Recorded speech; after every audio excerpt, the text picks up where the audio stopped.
Hey guys, Mike Volkin here with another Ask the Expert question I got in from a YouTube subscriber. They asked me, how can I become a freelancer in 2020? I guess I didn't get much more information, but I guess this person might be looking to quit their job or maybe become a full-time freelancer when they're just now a part-time freelancer. My answer will be the same regardless.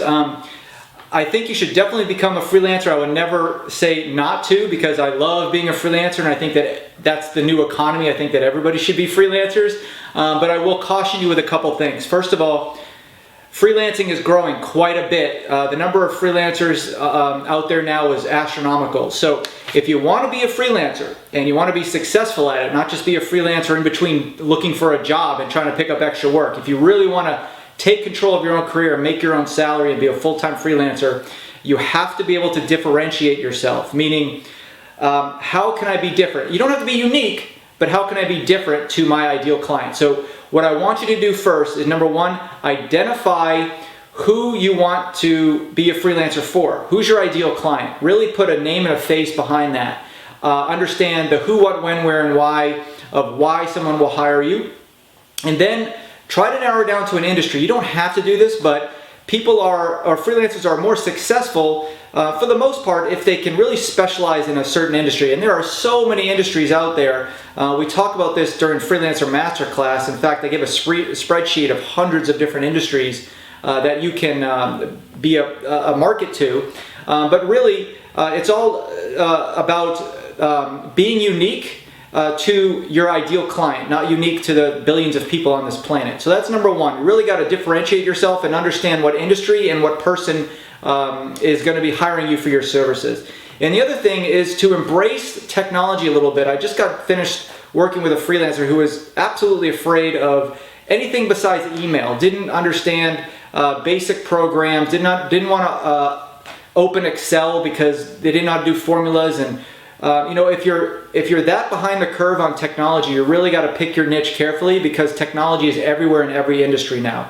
So if you're one of those people, just be cautious about what industry you pick and who you're marketing to. But if you want to be a freelancer in 2020 and you want to be successful at it, you cannot rely on referrals. There's too many freelancers out there. Referrals are great. I'm not going to discount the value of referrals. But you cannot have a full-time career on referrals alone, starting a freelancing career. Someone like myself, who's been a freelancer for a decade, I have referrals coming in all the time, which is great. But one of the things that you absolutely need is a marketing engine to keep those prospecting leads coming in. And we talk a lot about prospecting. I could talk for, in Freelancer Masterclass, I could talk for a year on that. But to keep it very simple, establish a way for you to outreach to at least 10 people, 10 new people every single day, whether it's LinkedIn or your website or some other way to get traffic, maybe a strategic partnership with another freelancer. As long as you're making 10 new contacts a day, that should be your goal. Then you will start to get some prospects coming in. And the way you can do that, the best way, is content. You can develop content. You can blog out there, and I know a lot of you have tried, blog, I really didn't get any traffic. That's because 99% of people who blog give up too early. Once you establish a routine for blogging and creating content like I'm doing now, you will see yourself create a brand and people will start to come to you. But it takes some time. Don't give up on stuff so early. So really, if you want to be a freelancer in 2020, you want to differentiate yourself, number one, you got to create your own brand. You got to set that prospecting engine to get that business coming in, okay? So if you have any more questions, you want me to address a specific question you have to the YouTube channel, go ahead and write in, create a comment on our YouTube channel, and I will address it for you. Good luck.